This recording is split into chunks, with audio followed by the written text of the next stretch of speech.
This is Ritu and you are watching maths pirates. So last video में हमने discuss किए थे एक्सरसाइज 7.2 के 5 क्वेश्चंस। सो होपफुली आपको वो सब समझ आ गए होंगे। अगर फिर भी कोई डाउट है तो आप कमेंट करके कमेंट सेक्शन में बता सकते हो, ताकि जो नेक्स्ट जब भी आपकी क्लास हो तो उसमें उस क्वेश्चन को डिस्कस कर लिया जाए। तो चलिए फिर आज स्टार्ट करते हैं एक्सरसाइज 7.2 कोऑर्डिनेट्स ज्योमेट्री की। जो बचे हुए रिमेनिंग पार्ट्स हैं इसके वो डिस्कस करते हैं। और वीडियो स्टार्ट करने से पहले अगर आप लोगों ने इस चैनल को सब्सक्राइब नहीं किया है तो फिर चैनल को जल्दी से सब्सक्राइब करें। वीडियो अगर पसंद आए तो लाइक करें और शेयर करें, क्योंकि जब भी कुछ भी नया आएगा तो आपको उसका सबसे पहले नोटिफिकेशन मिल जाएगा। तो ज़रूरी नहीं कि सिर्फ एक जो आपकी क्लासेस चल रही है वही, उसके अलावा भी कुछ बेसिक कंसेप्ट्स हैं, कुछ थ्योरम्स हैं, उनके प्रूफ भी रेगुलर अपडेट होते रहते हैं चैनल के ऊपर, तो वो भी आपको मिल जाएंगे। चलिए तो फिर स्टार्ट करते हैं। Question number 6। What is question number 6? If points given है, देखो यहाँ पे, if points this and this are the vertices of a parallelogram taken in order, then find x and y. आपको क्या फाइंड करना है? आपको फाइंड करना है एक्स और वाई की वैल्यूज फाइंड करनी है। आप एक्स और वाई की वैल्यूज कैसे फाइंड करोगे? देखो, हम सबको पता है जो पैरेललोग्राम है उसके जो डायगोनल्स होते हैं वो एक दूसरे को क्या करते हैं? बाइसेक्ट करते हैं। जो पैरेललोग्राम है उसके जो डायगोनल्स होते हैं वो एक दूसरे को क्या करते हैं? बाइसेक्ट करते हैं। तो इसका मतलब हमें यहाँ से एक पॉइंट मिल जाएगा। यहाँ से क्या मिल जाएगा? एक पॉइंट मिल जाएगा। तो उस पॉइंट को हम नाम दे देते हैं P, और उस पॉइंट के जो कोऑर्डिनेट्स हैं वो क्या हो जाएंगे? हमारे पास x और y कोऑर्डिनेट्स आ जाएंगे। ठीक है, सो देखिए, क्योंकि ये जो पैरेललोग्राम है इसको पहले लिख लेते हैं। Let A 1 2 and B 4 y, C x 6 and D, और D पॉइंट क्या है? 3 5। ठीक है, तो A B C and D are the vertices of given vertices of a parallelogram, vertices of a parallelogram। तो पैरेललोग्राम को हम ऐसे भी लिख सकते हैं, ठीक है, क्योंकि इसकी साइड्स पैरेलल हैं और उसके पीछे ये दिखे। ठीक है, तो ये क्या हो गया? पैरेललोग्राम की जो वर्टिसेस हैं वो हो गए। नाउ वी नो, हमें पता है, क्या पता है भाई? हम सबको पता है कि जो इसके डायगोनल्स हैं, we know that diagonals of a parallelogram bisects each other. क्या करते हैं भाई? एक दूसरे को बाइसेक्ट करते हैं, बाइसेक्ट्स ईच अदर। ठीक है, एक दूसरे को बाइसेक्ट करते हैं। अगर एक दूसरे को बाइसेक्ट करते हैं इसका मतलब जो ये वाली लेंथ है ये इसके इक्वल होगी, ये वाली लेंथ इसके इक्वल होगी। ठीक है, तो पहले देखते हैं फ्रॉम डायगोनल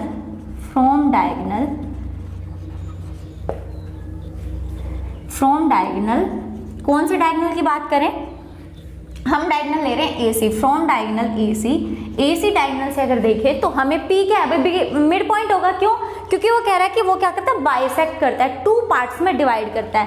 तो जो दोनों ये 2 पार्ट्स में डिवाइड करते हैं, मतलब जो P पॉइंट होगा वो क्या होगा? बिल्कुल मिड में होगा। So from diagonal AC diagonal से हम क्या कह सकते हैं?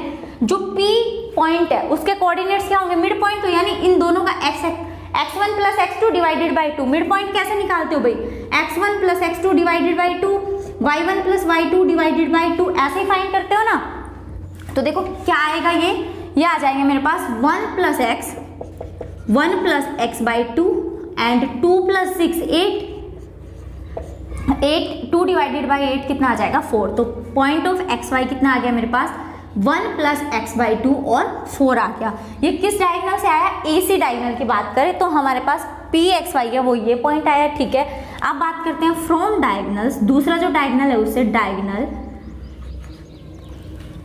दूसरा डायगोनल क्या है मेरे पास? BD। So from diagonal BD diagonal से ये पॉइंट क्या आएगा? ये इन दोनों का मिड पॉइंट होगा। तो इसका मतलब PXY जो होगा वो क्या होगा? 3 प्लस 4। सेम यहाँ पर मिड पॉइंट निकालेंगे तो 3 plus 4 2 and 5 plus y by 2। ठीक है, तो ये आ जाएगा मेरे पास। सोल्व करेंगे 3 plus 4 7 by 2 and 5 plus y by 2। तो ये PXY 2 वैल्यूज आ गई अलग अलग। ठीक है, लेकिन क्या ये अलग पॉइंट है? नहीं, पॉइंट तो क्या है? एक ही है। अगर हम कहेंगे कि ये जो डायगोनल से एक दूसरे को बाइसेक्ट कर रहे हैं इस पॉइंट पर, तो हाँ ये बाइसेक्ट कर रहे हैं, तो इन दोनों की लेंथ इक्वल है, इन दोनों की लेंथ इक्वल है। बट ये पॉइंट तो दोनों में आएगा, इसका मतलब ये दोनों पॉइंट्स क्या होंगे? इक्वल। तो हम क्या लिखेंगे यहाँ पे? देखिए, तो यहाँ पे हम लिखेंगे now P x y equal है ना, तो भाई डायरेक्ट पी एक्स वाई आपको लिखने की जरूरत नहीं है, आप इन पॉइंट्स को इक्वल लिख दो। Now 1 plus x by 2 4 equal होगा किसके 7 बाई 2 5 प्लस वाई बाई 2, ये इसके इक्वल होगा। क्यों इक्वल होगा? क्योंकि जो पॉइंट P है वो क्या है, एक ही तो पॉइंट है ना भाई, डायगोनल्स बाइसेक्ट कर रहे हैं बट पॉइंट तो यही है, तो यहाँ से भी ये पॉइंट आएगा और यहाँ से भी, ठीक है, तो ये इक्वल आ गए। तो क्या करेंगे, कंपेयर कर देंगे हम इन दोनों को यहाँ से।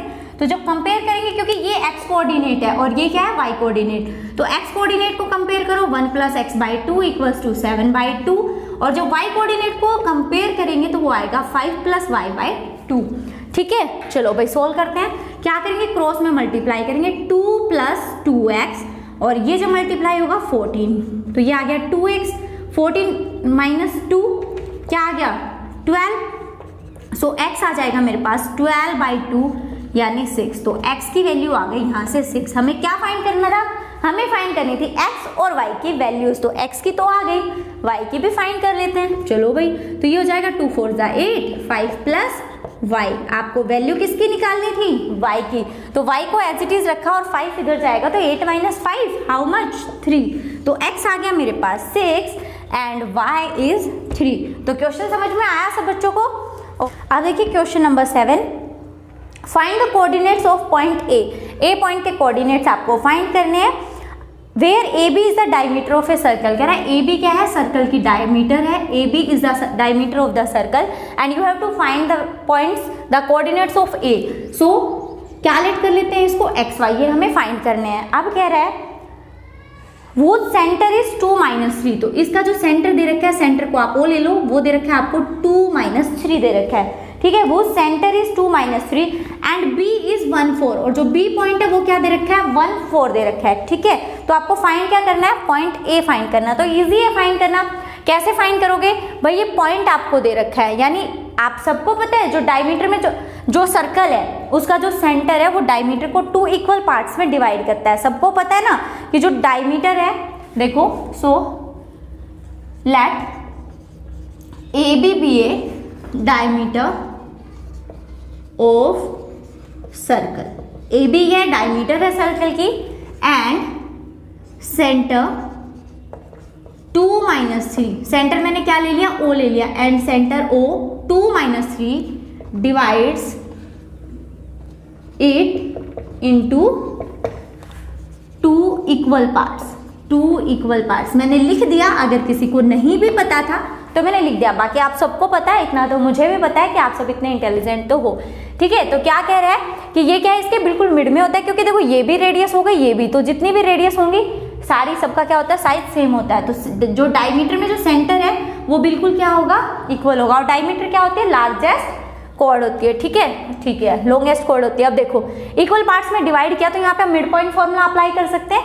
चलो तो फिर हम क्या बोलेंगे, जो ओ है 2 माइनस 3, तो बोलेंगे हियर जो ओ है 2 माइनस 3, उसकी वैल्यू क्या आएगी, मतलब जो ये मिड पॉइंट है इसकी वैल्यू क्या आएगी, इन दोनों का ऐड, यानी x1 plus x2 divided by 2, x plus 1, अब y plus 4, y plus 4 divided by 2, तो ये क्या हो गया, जो सेंटर है हमारा वो मिड पॉइंट है, तो उसकी वैल्यूज आ गई। अब क्या करेंगे, जो उसके कोऑर्डिनेट्स है उनको क्या कर देंगे, कंपेयर कर देंगे, तो कंपेयर करेंगे, देयरफॉर कंपेयर करो भाई, x कोऑर्डिनेट ये है 2x प्लस 1 बाई 2, और y को कंपेयर करोगे तो माइनस 3 y प्लस 4 बाई 2। चलो भाई सोल्व करो, 2 2 जा 4 और ये आ गया x प्लस 1, तो यहाँ से सिंपली दिखाई दे रहा है ये 1 इधर आएगा, सो 4 minus 1 how much 3, so x की वैल्यू आ गई मेरे पास 3। ऐसे ही y को सोल्व करेंगे, माइनस 6 y प्लस 4, क्या करेंगे, y को यहाँ पे रखा, ये इधर आएगा तो प्लस 4, इधर आके माइनस 4, तो ये कितना आ गया, माइनस के 10। तो यहाँ से x और y दोनों की वैल्यूज आ गई हैं, ठीक है। और ये क्या था, point A, so required point A कितना है भाई, required point A is 3 and minus 10, कितना है ये, 3 और माइनस 10 है, ठीक है। अब देखिए question number 7, if A and B are this respectively find the coordinate of P such that AP equals to 3/7 AB and P lies on the line segment AB। देखो क्या दे रखा है, क्वेश्चन नंबर कितना है ये क्वेश्चन नंबर 8। आपको दे रखा है ए और बी, एक लाइन सेगमेंट दे रखी है ए बी, ए और बी, और इसके पॉइंट्स दे रखे हैं। क्या दे रखे हैं? देखो भाई पॉइंट्स है हमारे पास, ए है -2 -2 -2 और बी है 2 -4। Find the coordinate of P. अब मान लो यहाँ पे कोई भी एक पॉइंट दे रखा है, यहाँ दे रखा है पॉइंट पी, इसके कोऑर्डिनेट आपको फाइंड करने हैं, ठीक है। Find the coordinates of P, तो जो चीजें फाइंड करनी होती है उसको एक्स वाई ले ले, तो पी के कोऑर्डिनेट्स क्या आ गए? X y. अब क्या कह रहा है? ये बोल रहा है find the coordinates of P such that A P equals to 3/7 A B. जो ए पी है वो किसके इक्वल है? 3/7 ए बी के इक्वल है। तो भाई कैसे सोल्व करोगे? देखो गिवन दैट, रेशो नहीं दे रखा है, अभी रेशो दे रखा है बट फॉर्म चेंज कर रखी है।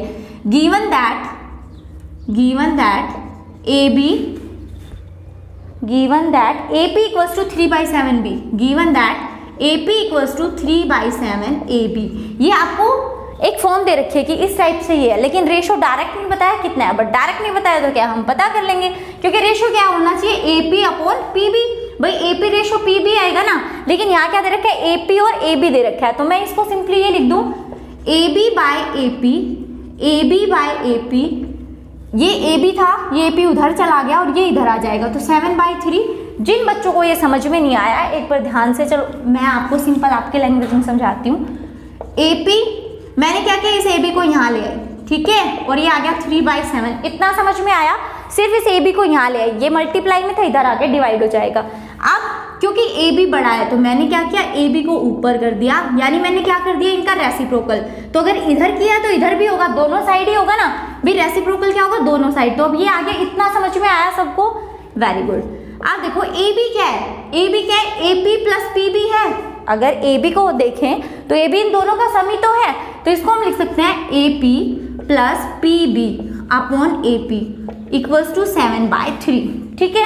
अब ए पी को अगर ऐसे लिखते हैं तो हम अलग से भी इसको सेपरेट कर सकते हैं, इसके नीचे भी लिख दिया मैंने और इसके नीचे भी लिख दिया, कोई प्रॉब्लम नहीं। ये कट के कितना आ गया? 1 कैंसिल हो गया, तो यहाँ से आ गया 1 plus P B upon A P equals to this. तो मैं इसको एज इट इज लिखती हूँ यहाँ पे, और इस 1 को, ये प्लस का 1 यहाँ पर आया ये डिवाइड करके, तो इसको मैं उधर ले जाती हूँ, तो 7/3 - 1, तो कितना आ जाएगा? 7 - 3 यानी 4/3। यहाँ पर ही सोल्व कर देती हूँ मैं, क्योंकि छोटी छोटी टर्म से ये आ गया मेरे पास 4/3। तो P B ratio A P आ गया।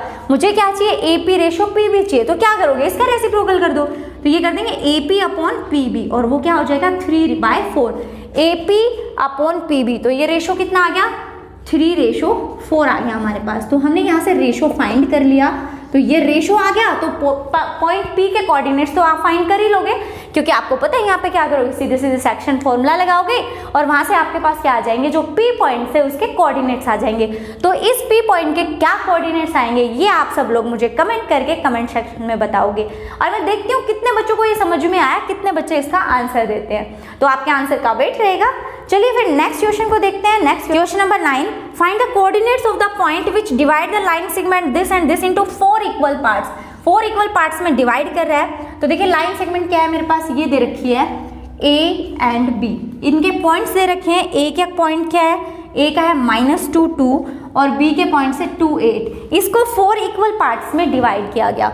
अब इक्वल पार्ट्स में डिवाइड करेगा, यानी 1 2 3 और 4 पार्ट्स हो गए, 1 2 3 एंड 4। लेकिन क्या आपको कुछ दिखाई दिया कि जब 3 पार्ट्स होते हैं तब तो मेजरमेंट अलग होता है, बट अगर 4 पार्ट्स हैं तो इसका मतलब ये वाला पॉइंट इन दोनों के बिल्कुल मिड में होगा, ये वाला पॉइंट इन दोनों के मिड में होगा, और ये वाला पॉइंट इन दोनों के मिड में होगा। सिंपली पहले इसको देखो, इसको मैं नाम दे रही हूँ P और इसको लिख दिया मैंने XY, क्योंकि ये इन दोनों के मिड में है। अगर बात करूँ इसकी तो ये इन दोनों पॉइंट्स के मिड में है, ठीक है। चलो तो फिर लेट करते हैं, let a - 2/2 and b to 8 is a line segment which divides in 4 equal parts। जो 4 equal parts में क्या है? डिवाइडेड है, which divides in 4 equal parts। 4 equal parts में डिवाइड है। चलो भाई इसके बाद क्या देखो now by observation हमने क्या देखा?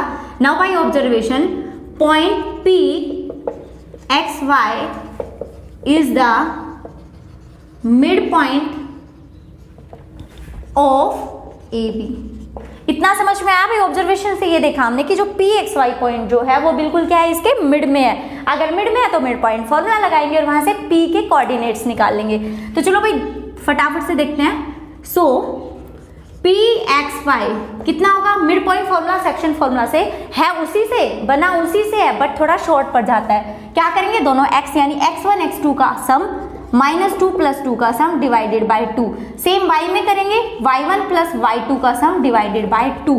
सोल्व करो भाई, -2 + 2 0 and 0 upon something 0, 2 + 8 10, 10 divided by 2 5। तो ये कितना आ गया मेरे पास 0 5। तो ये क्या आ गया, पॉइंट P आ गया मेरे पास। ठीक है, तो पॉइंट P आ गया तो मैं पॉइंट P की क्या लिख देती हूँ, वैल्यू लिख देती हूँ। तो यहाँ पर पॉइंट जो P था मेरा उसकी वैल्यू आ गई 0 5। ठीक है, अब देखिए, अब पॉइंट P आ गया तो आपको इस पॉइंट को निकालना इजी हो जाएगा। इसको नाम दे देते हैं Q, और ये था हमारे पास x1 y1, इसको दे देते हैं R, और ये था हमारे पास x2 y2। ठीक है, तो सेम इसमें करेंगे, क्या करेंगे, now here point Q x1 y1 is the mid point of, किसका मिड पॉइंट है भाई, ये बताओ जल्दी से, is the mid point of AP। अब ये किसका मिड पॉइंट है, अब ये मिड पॉइंट है AP का। तो सेम यहाँ पे मिड पॉइंट फॉर्मूला लगाएंगे और इसके बीच की वैल्यूज फाइंड कर लेंगे। सेम इसमें करेंगे, तो ये प्रोसेस आप भी कर सकते हो, बट चलो फटाफट से देख लेते हैं कि फिर आपकी भी मिस्टेक नहीं होगी।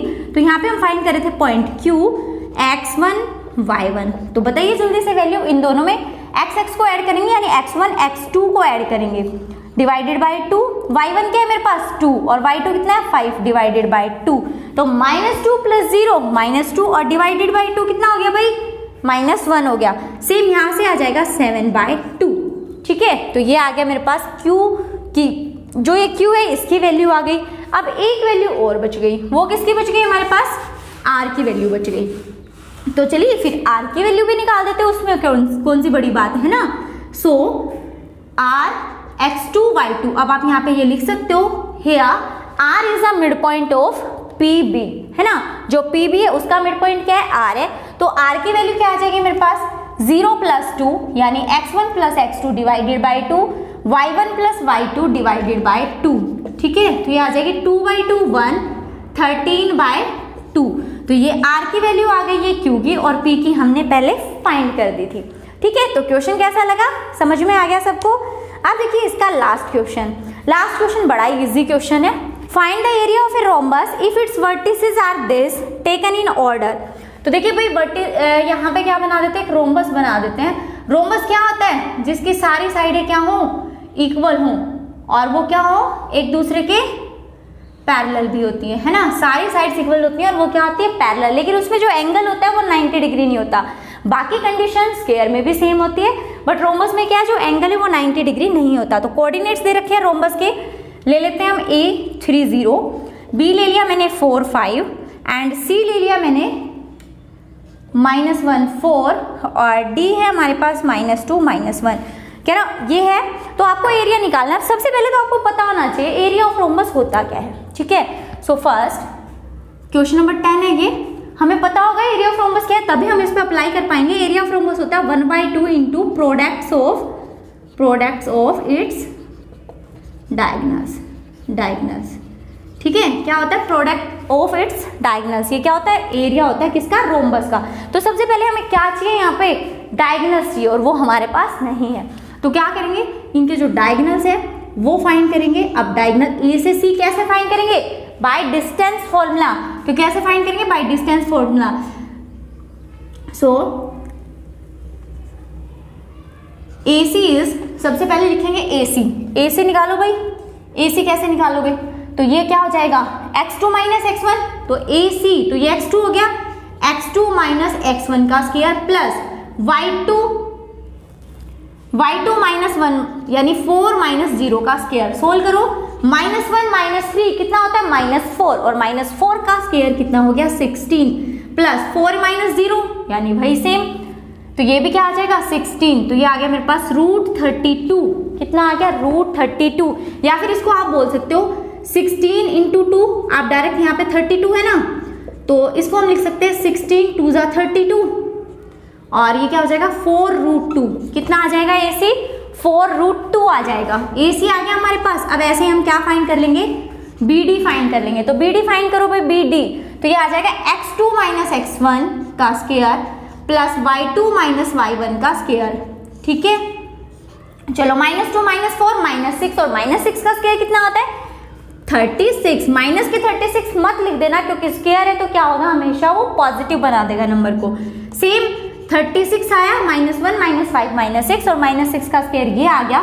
तो इसको भी आप क्या लिख सकते हो 2 इंटू 36 है ना भाई, 2 टाइम मल्टीप्लाई करो, क्योंकि आपको पता है एडिशन क्या होता है, जो मल्टीप्लीकेशन क्या होता है, वो रिपीटेशन ऑफ एडिशन ही तो होता है। ठीक है, तो 2 इंटू √36 लिख दिया, तो ये आ जाएगा मेरे पास 2 इंटू में, और 36 का क्या होता है 6 है ना, सॉरी उल्टा लिख दिया 6√2। ये तो 36 है, तो यहाँ से तो क्या आ जाएगा, इसका स्क्वायर रूट 6 आ जाएगा, और ये √2। तो डायगोनल्स हमारे पास आ गए। सो हम बोल सकते हैं यहाँ पे, सो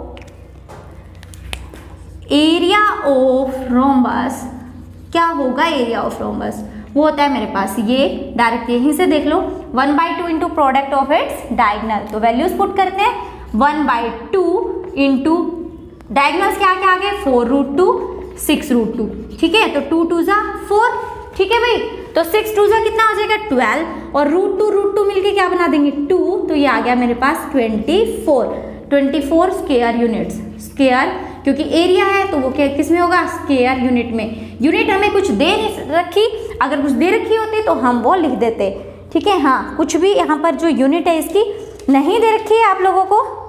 सो ये थी एक्सरसाइज 7.2 जो कि कंप्लीट हो चुकी है, और होपफुली आप सबको अच्छे से समझ आ गई होगी। और आप लोगों को ये समझ आई या नहीं आई ये डिसाइड करेंगे ये 3 क्वेश्चंस। तो इन 3 क्वेश्चंस के आंसर्स आप मुझे सेंड करोगे कमेंट बॉक्स में। अगर आपको ये समझ आ गए इसका मतलब आपको जो एक्सरसाइज थी वो अच्छे से समझ आई। तो ये आपकी प्रैक्टिस के लिए है, अगर आपको फिर भी नहीं आ रहे तो कोई प्रॉब्लम नहीं है, इनको नेक्स्ट क्लास में डिस्कस कर लेंगे। तो चलिए फिर मिलेंगे नेक्स्ट क्लास में एक नई एक्सरसाइज के साथ और एक नई उम्मीद के साथ, एक नई होप के साथ। तो आप लोगों को क्या करना है, बस कंटिन्यू पढ़ते जाना है, एग्जाम की वेट नहीं करनी है। एग्जाम आएंगे आ जाने दो, कर देंगे है ना, एग्जाम हो जाएगा, कोई टेंशन नहीं है। बस पढ़ते रहो, बढ़ते रहो, क्योंकि पढ़ेगा इंडिया तभी तो बढ़ेगा।